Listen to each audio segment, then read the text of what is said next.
گرانبینات نوا ترکیه با کوره کردستان دا برفکی و که هیوا رمضان ترکیه دا و هل بجارتن شاردریان ترکیه دانه هل بجارتن دی گورانکاریه که سرعت تایبتیج با بازار درست کن گرانبین برجاندیا کدا و مجاری امگل برایس احمد بایهان کارساز و اندازیار بحسکین برای احمد گلک سپاس کوین گل مدانه جاری اف گرانبینه برجاندیا کدا ات نوا ترکیه با کوره کردستان دا خلق گازنداد کن هین گازنداش کد کن وکه کارساز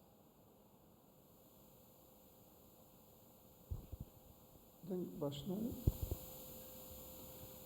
naha ve bazırgani ku graniya wî sedî sed dem çawa bêjin xebatkarê me ku em hinekî bi heqî huquqî nîne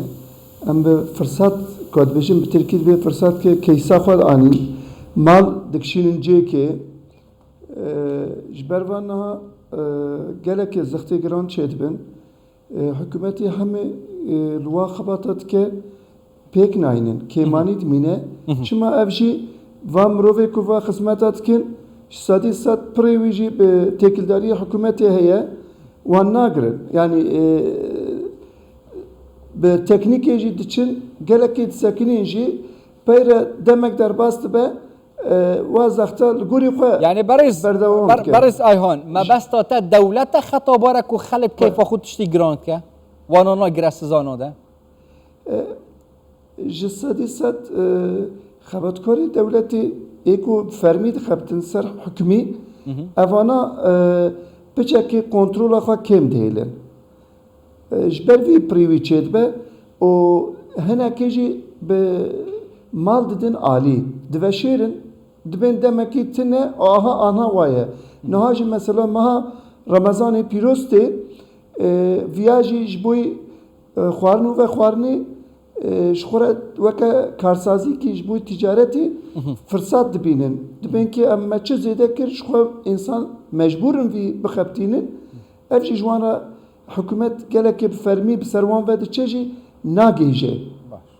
kêm dimîne mesela eger welatekê dibe berhemê navxwe nebe dibêjit berhemê me ji derve tê girêdayî dolar e girêbûna kelopela Tirkiye Bakurê Kurdistanê ew xwe dibêjin berhemê me hemiyê navxwe e eger berhemê navxwe be hinceta giranbûna kelopela çi ye bû çi vedgere tacirê li Tirkiye li Bakurê Kurdistanê tacir evana bi dolarî dihesibînin ji xwe re bi dolarî çi xezêde be kara xwe davin serê û li gorî wî difroşin didin piyasê ji ber wê jî vî zextê hanê gelekî ji vî çêdibe ne ku tê bêjî em bêjin eva çi hat malî heqê wî çi tê li ser me em heqê xebata xwe bidin serê û bifroşin piyasê nîne ew dibe li gorî dolarî çi bû em bûya wayê bişînin hesab ev tê nava Türkiye û Başûrê Kurdistanê de jî gelekê buhayî ku çêdibe tacirê ji Tirkiye bişînin mal dişînin başûr ewana li hesabê xwe dinêrin ne ku bi tîcareta li dinyayê li hesabê dolar narênin mesela dîvê giranbînê bazar çawa ye kirîn û firûtin tê tekirin eger kirîn û firûtin yani pirawista çima nirxê wan nayê te xwarê dana keve danûstandin kêm e danûstandin gelekî kêm e yek ê didoha jî didoha li Tirkiye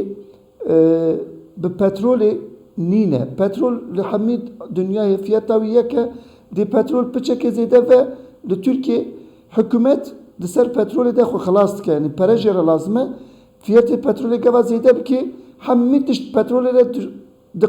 diqat sêqat çorqat dibe devana hemî jî yek tiştekî petrolê bireqînin temamê xwezayî tişt pê re bilind dibin geva de bilind bibin ew jî tê ser miletê wekê dinê tiştekî ye hikûmet ji bona xwe xilas ke ekonomî anha malê ku xebat millet bi emeka xwe bi xizmeta xwe derdixe va jî erzanî disekirin dê çawa bêjim van çandîva evê ku çandiyê dikin mesela 2 sale fiyatên wa yekin lê belê firotanê tiştê jî çandiniye wan çêdibin firotanê wî diqatî wî seqatî wî bûne divir de ji xwe re pere ji bona ku pişta xwe rast bikin hikûmet hinek însan jî